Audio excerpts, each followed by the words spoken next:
Boa tarde, ministro. Meu nome é Dimas Barreiro, sou empresário, administrador aqui de Fortaleza. E queria te fazer uma pergunta, talvez ela seja um pouco desconfortável, mas eu acho que, pelo seu perfil, você não liga muito para desconforto nesse tipo de questão. Eu discutia há umas 2 semanas com alguns amigos a postura provocativa, frequente, do presidente Bolsonaro.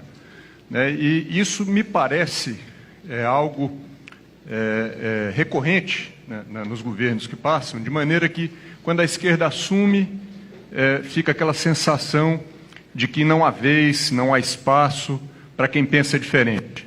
A mesma coisa, percebo agora, governo para os meus, e eu dizia que eu achava que isso bota o Brasil muito para trás, porque fica sempre aquela história. Quem assumir da próxima vez tem que desfazer porque eu preciso devolver, tem aquele senso de revanchismo.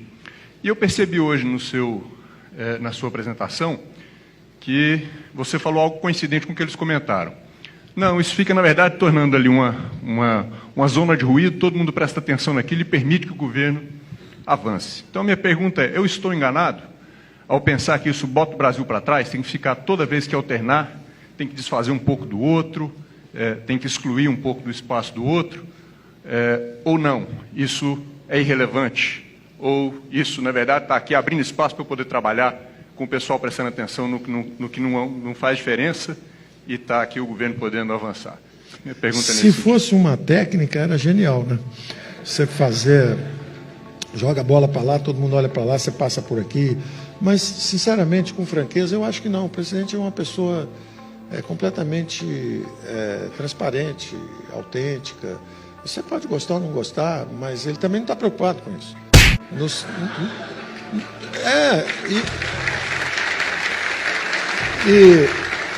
E é muito parecido, é muito interessante isso pelo seguinte, isso quer dizer que a autenticidade, falar a verdade, ser transparente, são valores que o brasileiro está pedindo.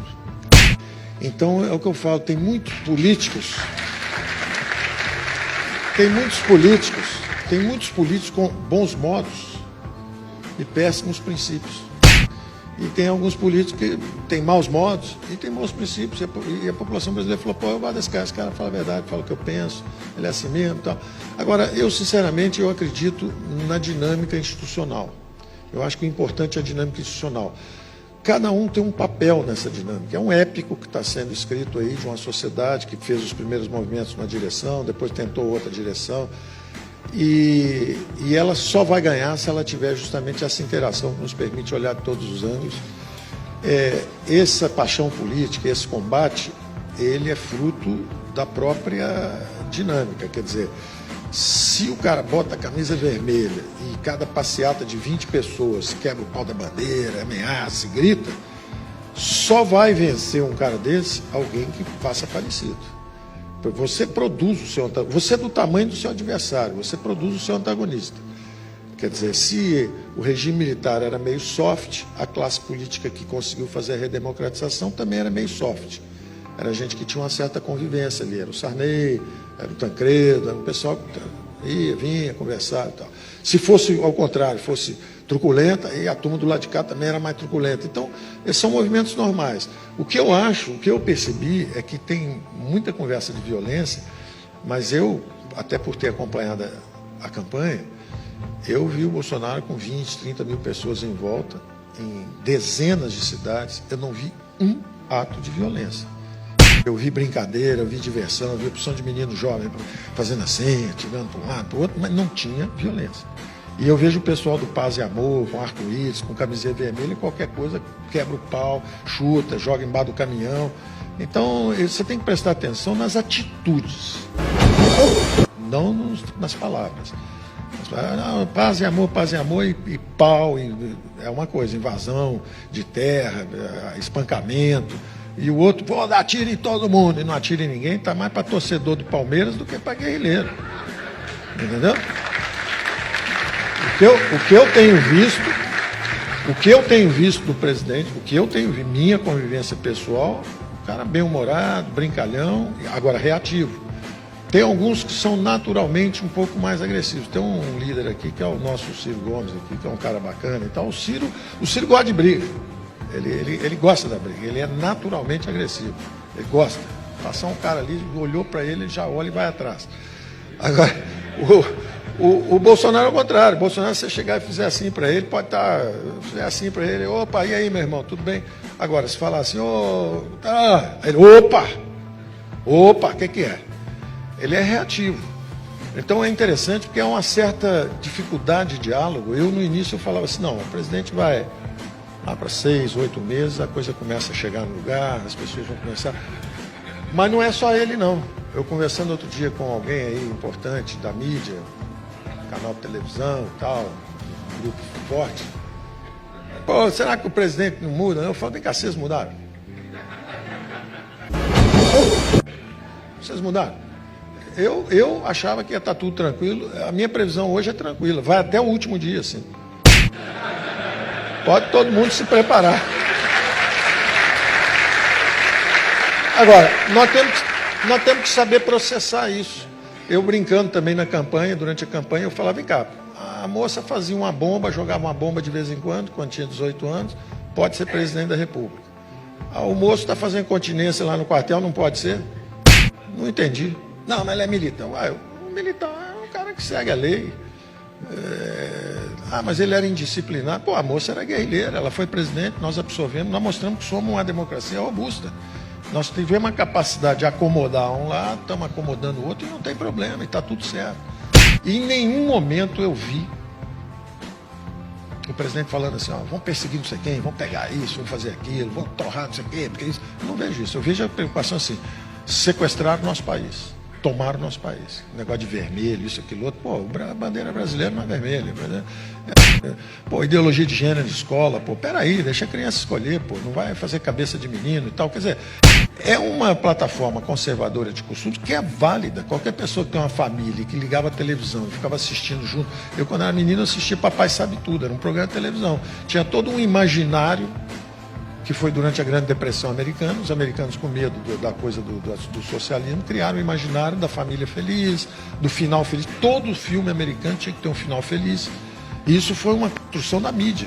A mídia se reuniu, Hollywood, que eram os filmes, mais a mídia, que na época eram jornais, etc. Os caras se reuniram e falaram, vem cá, nós acreditamos na nossa sociedade? Acreditamos. Então vamos criar um sonho americano, o American Dream, vamos criar isso? É o seguinte, todo filme, o bandido tem que acabar mal. E o cara bem tem que ganhar no final. Todo filme tem que ter o herói e o bandido. Quem dá certo é o cara bacana. Pô, no Brasil virou o contrário. Pô, mulher bonita é amante do traficante, o traficante é o cara bacana, o padre é corruptor de menores, o empresário é sempre ladrão. Pô, aí você olha para um negócio desse, você começa a sair da televisão, tira a família da sala na hora do negócio. E aí você fala assim, não, mas... Você fala, não, mas tem que ter liberdade. Claro que tem que ter liberdade, inclusive para discordar. Dizer, olha, eu represento um ponto de vista diferente. Então, você pode ser... e você tem que estar preparado para conviver com isso. Eu vivi com coisas que eu não achei simpáticas por muito tempo. Eu tinha que escolher entre social-democratas. Eu adoraria votar no liberal-democrata. A única vez que eu votei era no Afif, que era um liberal, lá atrás, né? Até agora, até essa eleição. A única vez que eu tive a chance de votar em alguém que defendia o que eu acreditava foi o Afif. Até me dispus à época de ajudar. Eu fiz o programa econômico dele. E era isso aí, era o caminho da prosperidade. Eu sei que a Alemanha foi reconstruída, ficou riquíssima. Eu sei que aquela ilha, que a gente chama lá de Grã-Bretanha, estava afundando com o trabalhismo. E, de repente, a Thatcher chegou e privatizou e transformou aquilo numa potência econômica novamente. Estava afundando com o trabalhismo. Eu vi a reconstrução do Chile, de país miserável, tipo é hoje a Venezuela. O Chile saiu das cinzas e ficou com a renda per capita quase o dobro do Brasil. O Chile não tem nada, só tem peixe, um pouquinho de cobre. Quando nasce um chileno, o outro cai dentro d'água, porque tem a cordilheira também. Quer dizer, um negócio pequenininho, do tamanho do Rio de Janeiro, com a renda per capita quase o dobro do Brasil. Isso é um sinal de falta de potencial, de capacidade nossa efetiva de lidar com os recursos. E o diagnóstico, para mim, é claro. Nós temos medo dos mercados. Nós preferimos... o socialismo, entre aspas, a social-democracia, versão perfeitamente absorvível, não tem problema nenhum. Eles roubaram a bandeira das grandes religiões, da fraternidade. A fraternidade era das grandes religiões. Os caras foram lá, mataram Deus, né? O Nietzsche matou Deus, pegaram a bandeira virou monopólio da esquerda. Nós somos os caras que vamos salvar o mundo, nós somos bonzinhos, todo mundo que não for assim. E os liberais pagaram um preço justo, porque como eles enfatizavam só a independência, a criação de riqueza e não pensaram nos mais frágeis, perderam a batalha política, foram assassinados politicamente. Não tem partido liberal mais lugar, agora estão renascendo, porque o mundo ocidental parou de crescer e está sentindo falta daquelas mensagens que os asiáticos estão usando. Então, os asiáticos hoje defendem o capitalismo, defendem a liberdade de comércio. A China hoje quer comercializar. E os americanos estão tentando travar o comércio. Falam, não, peraí, está machucando. Então, você tem que estar flexível para isso, tem que estar com a cabeça aberta. Nós estamos indo para uma sociedade sofisticada no futuro. Agora, existe o tempo também dos conservadores da liberal-democracia. E não tem que criticar, não tem que falar, pô, mas ele sempre bate. Ele apanha o dia inteiro, pô. Você não abre um jornal que não esteja batendo nele da primeira página até a última página. Bate no cara o dia inteiro, porque ele fala isso, fala aquilo, fala coisas que eu não concordo. Tudo bem, mas pô, a opinião dele, pô, qual o problema? Ele tem o direito. 60 milhões de brasileiros votaram nele. E aí? Só é bonito defender o outro lado? Não. É muito interessante. Eu assisti alguns debates que me marcaram muito, né? Eu estava nos Estados Unidos, logo depois do Watergate. Eu era jovem ainda, estava lá nos Estados Unidos e teve um debate fascinante na eleição. Foi o último debate, quer dizer, teve uma sequência de debates aí. Esse particularmente, o último, me impressionou muito, que era o seguinte: estava o Gerald Ford, que era o vice-presidente, o Nixon tinha sofrido um impeachment, o Gerald Ford era o vice-presidente, assumiu a presidência, e ele debatendo com um plantador de amendoim, que era a brincadeira que eles faziam, que era o Jimmy Carter. O cara tinha um sotaque, assim, do lado sul e tal, simples. E o Jerry Ford, como ele chamava, né, dando exibição de conhecimento igualzinha a Hillary Clinton contra o Trump. Dando um show, falando, esse cara não entende nada, esse cara, a atitude da Hillary, até o physique de role, né, a coisa física, o Trump falava um negócio, ela, isso é um idiota, isso é um imbecil e tal, mais ou menos como tentaram fazer com o Bolsonaro aqui também. Ele, esse cara aí só fala besteira e tal. Então, essa arrogância que o Jimmy Carter, que o Jerry Ford usou contra o Jimmy Carter, ele destruiu o Jimmy Carter durante o debate, né? Os últimos 5 minutos. Então o senhor agora tem 5 minutos para se despedir. Aí ele, como vocês viram durante a campanha, esse cara aí não sabe nada. Você é um plantador de amendoim lá de não sei aonde. Eu conheço a geopolítica lá na Ásia, nós fomos lá e estamos reatando as relações com a China, eu fiz isso, eu fiz aquilo. O cara deu um show, passeou de um lado para o outro. Eu falei, pô, liquidou, ele ganhou essa eleição.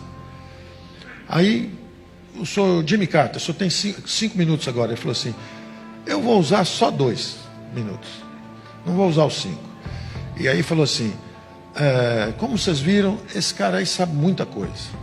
Eu não sei nada. I know only one thing. I will never lie to the American people. Putz, fudeu, ganhou a eleição. Acabou a eleição. Tá certo?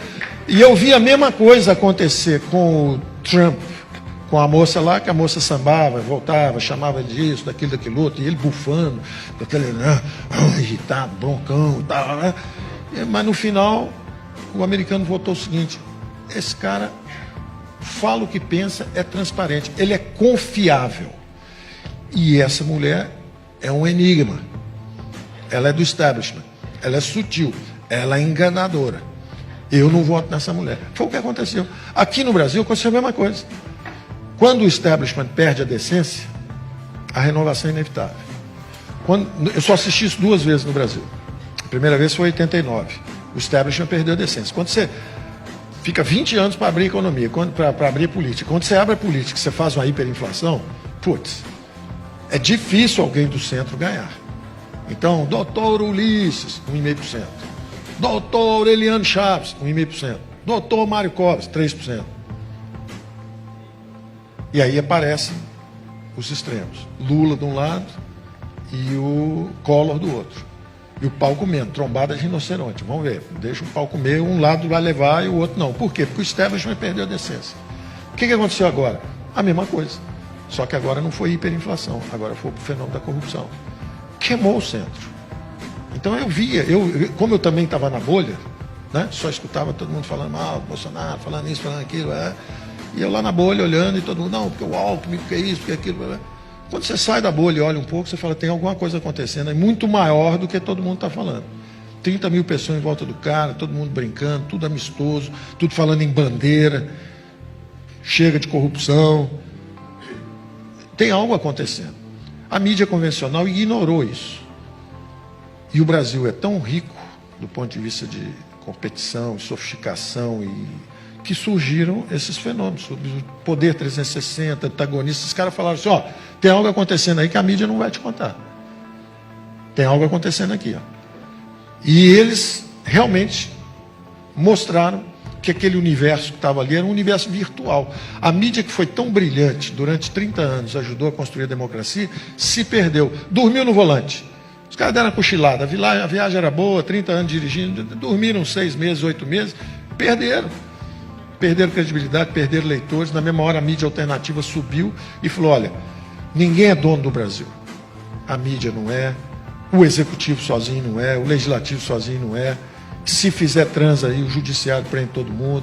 E isso é uma demonstração de resiliência. Então eu cada vez que eu venho a um lugar assim, vejo empresários, estava conversando ali sobre a Rap Vida, né, com um negócio de saúde, uma solução privada para problemas públicos também. Quando você começa a ver isso, você começa a acreditar no vigor do país.